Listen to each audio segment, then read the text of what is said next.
কান্না করতেছি, বাবা কত লেখাপড়া আমারে করাইলো, আমি এখন ডক্টর। কিন্তু বাবার জানাজার সামনে, এই জানাজা লাশের সামনে দাঁড়ায়া আমি কি পড়বো আমি কিচ্ছু বুঝতেছি না। কি নিয়ে গর্ব করেন? কয়জন আছেন সাধারণ মানুষ?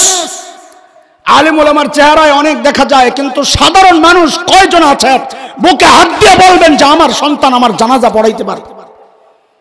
আফসোস নাই আপনাদের? কি ধরলেন কি ছাড়লেন আপনি? আমরা মৌলবীরা আমাদের আপনাদের মতো দাপট নাই, অর্থ বাড়ি ঘর নাই ওই রকম, আপনাদের মতো ওই রকম বড় দামি ব্র্যান্ডের গাড়ি ইউজ করতে পারি না, ওই রকম চোখ রাঙায়া কথা বলতে পারি না। কিন্তু আমাদের একটা বড় ভরসা কি জানেন? একটা বড় ভরসা হচ্ছে যে আমি যদি আমার সন্তানের আগে মারা যাই তো আলহামদুলিল্লাহ আমার সন্তান আমার জানাজা পড়ার মতো উপযুক্ত হয়েছে। কি করলেন আপনি? অথচ এই সন্তানের ক্যারিয়ার ক্যারিয়ার ক্যারিয়ার চিন্তা করে তাকে গান শিখাইলেন, নজরুল সঙ্গীত, রবীন্দ্র সঙ্গীত, লালন গীতি, আরো কত গীতি, আধুনিক ফোক ডান্স, কারাতেও শিখাইলেন, কেরাত না ক্রিকেট খেলা শিখাইলেন, সব শিখাইলেন। যেই না একটু কোরআন শিখানোর ব্যাপার আসে তা আপনি কি জবাব দেন? হুজুর একটু বড় হয়ে লোক, এখন মাথায় ঝামেলা লেগে যাবে। আমাদের কাছে কোরআন হচ্ছে খতমের কিতাব, কোরআন হচ্ছে তাবিজের কিতাব, কোরআন হচ্ছে মুর্দা মানুষের কিতাব। ঘরে কোরআন কখন ঢুকে? যখন মানুষ মারা যায় তখন কোরআন ভেতরে ঢোকার সময় হয়, খতম পড়তে হবে। আবার কিছু হাক্কুল্লাহ মৌলবীও আছে। হাক্কুল্লাহ মৌলবী বুঝেন তো না? দাওয়াত খায় খালি হাক্কুল্লাহ, আমরা বলি হাক্কুল্লাহ মৌলবী। হক্কুল্লাহ বলে, হাক্কুল্লাহ বলতে উচ্চারণটা সুন্দর হয়, ওর জন্য ওর শানে সুন্দর উচ্চারণ বেমানান, হক্কুল্লাহ মৌলবী মানে কোনটা? আর বলেন না, বলেন বলেন, পান সাবাইব আর খতম করবো, আছে না এরকম হক্কুল্লাহ মৌলবী? ওরা আবার নতুন নতুন মাস আলাও বানায়া দেয় পাবলিক রে, পকেট খালি করার জন্য। এটা করেন ওটা করেন, 40 আরো কি কি কোরআন খানি, আর কি কুলখানি, বাৎসরিক, এটা ওইটা, মাসিক, আরো কত কিছু, সুবহানাল্লাহ। আবার এই সমাজের বহু মানুষ আছে মৃত্যুর পর খতম না পড়াইলে, খানা না করলে, ওই উর্দুতে বলে মর গিয়া মরদুদ, না ফাতিহা না দুরুদ। বলে মরদুদ তো গেছে গেছে দুনিয়ায়, ওটা তো খারাপ ছিলই, যেগুলারে রেখে গেছে ওগুলাও খারাপ, না ফাতিহা না কোরআন খানি করাইলো, না দুরুদ না মিলাদ শরীফ পড়াই। তো কয় মর গিয়া মরদুদ না ফাতিহা, কথা বলে না। আরে এই যে মৌলবীও আছে মাসআলা বানায় বানায়, নতুন নতুন প্রোগ্রাম বানায় যেন নিজের পকেট ভারী করে, আপনাদেরকে ভুল বুঝাইয়া। বললে আমার গায়ে লাগে, কিন্তু করব কি, লাগলেও বলা লাগবে। আপনি যেন ভুল না বুঝেন যে মাদ্রাসাওয়ালা আর হক্কুল্লাহ মৌলবী এক জিনিস, এটা যেন না বুঝেন, এই জন্য বলতে হয়। উর্দুতে কিতাবে আমরা পড়ছি, এক মাওলানা না, ওই হক্কুল্লাহ মৌলবী এক গ্রামে থাকে। তো এই গ্রামের একজন ধনী মানুষের বাবা অসুস্থ। ওই এলাকার সিস্টেম ছিল যে জানাজা পড়াবে, পরবর্তী যত প্রোগ্রাম আছে সমস্ত প্রোগ্রামের জিম্মাদারি ও আদায় করবে, মানে সব ইনকাম তার। যেহেতু সিস্টেম এটা, এখন সে আর এলাকা ছাড়ে না, কখন মারা যায় যদি জানাজা না পড়াইতে পারে। আর বয়া বয়া খালি দোয়া করে, আল্লাহ মরে না কেন, মরে না কেন। হঠাৎ কোন প্রসঙ্গ আসছে, শহরে যাইতে হবে, বহু টেনশনে আল্লাহ আল্লাহ করতে করতে, দোয়া ইউজ পড়তে পড়তে, দুরূদ শরীফ পড়তে পড়তে শহরের দিকে গেছে, যেন বেটা এখন মারা না যায়, আওয়ার পরে মরে। যেই না শহরে গেছে, শুনে যে ওই লোক মারা গেছে, হায় কপাল। জানাজা হয়ে গেলে তো পরবর্তী সব প্রোগ্রাম ওই জানাজা পড়ানোওয়ালা ইমাম লয়ে যাবে। টেনশনে সব কাম কাজ বাদ দিয়া দৌড়াই আসছে গ্রামে, আইসা দেয় হায় কপাল আমার মাথা, জানাজা হয়ে গেছে। এখন কি করা? তো নতুন মাসআলা বানাইছে। মাইয়তের আপনজনকে জিজ্ঞেস করে, এই যে জানাজা পড়লেন, মাইয়তের নাম, বাবার নাম, মার নাম লইছেন?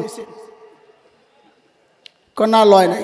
তো এই যে সোজা দাঁড়াইছে, সেই দুনিয়ার ওই মাথা পর্যন্ত সামনে কত মাইয়ত পড়ে গেছে, কেমনে বুঝলেন কার জানাজা পড়লেন?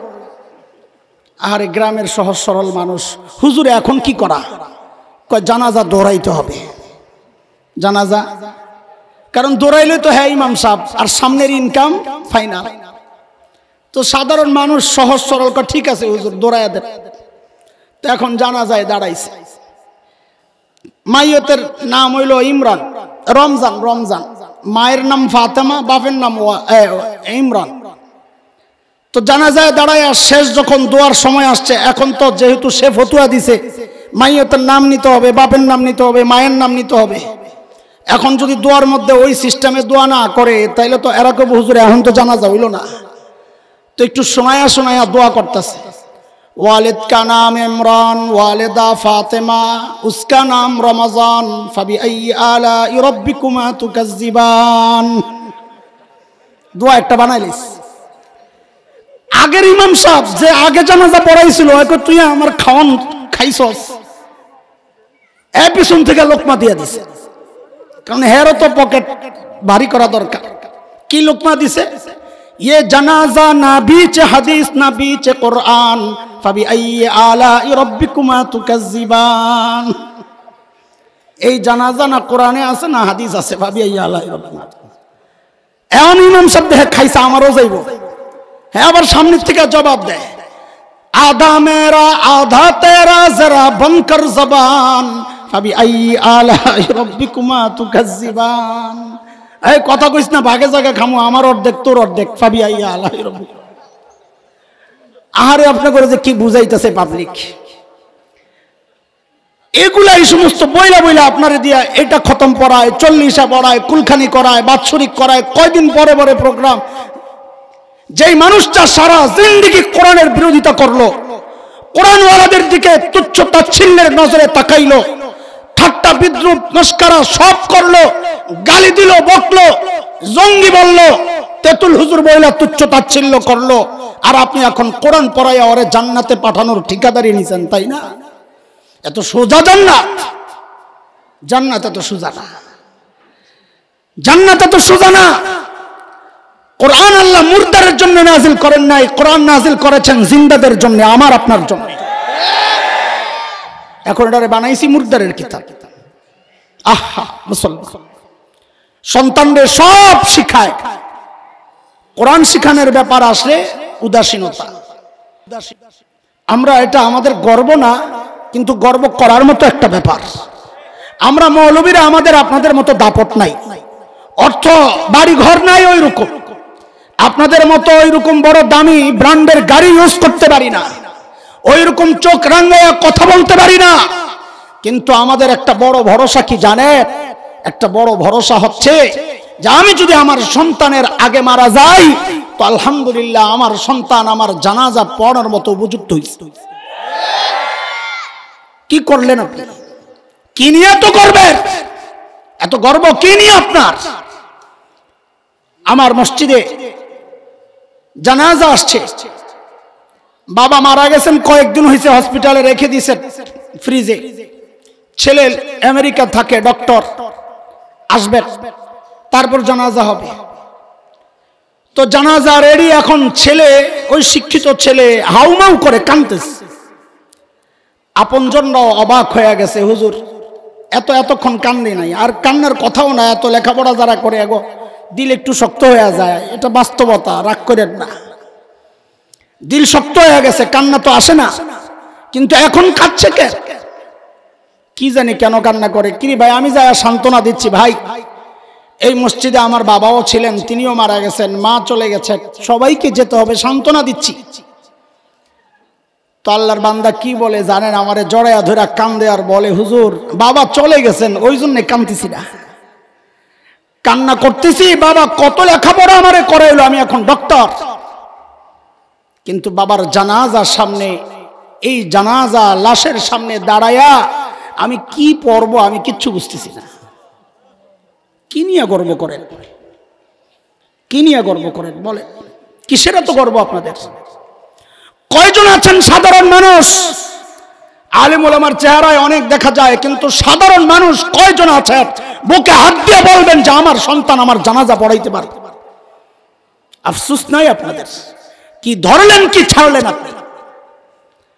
অথচ এই সন্তানের ক্যারিয়ার চিন্তা করে তাকে গান শিখাইলেন, নজরুল সঙ্গীত, রবীন্দ্র সঙ্গীত, লালন গীতি, আরো কত গীতি, আধুনিক ফোক ডান্স, কারাতেও শিখাইলেন, কেরাত না ক্রিকেট খেলা শিখাইলেন, সব শিখাইলেন। যেই না একটু কোরআন শিখানোর ব্যাপার আসে তা আপনি কি জবাব দেন? হুজুর একটু বড় হয়ে লোক, এখন মাথায় ঝামেলা লেগে যাবে। কোরআন দিয়া ঝামেলা লাগে না, কোরআন দিয়া দিল শান্ত হয়। ঝামেলা লাগে যাদের কোরআন, যাদের অন্তরে নাই, যারা কোরআন পড়ে না, মানে না, তাদের দিলের মধ্যে আল্লাহ আগুন লাগাইয়া দেন। আল্লাহ আল্লাহ আল্লাহর চ্যালেঞ্জ এটা।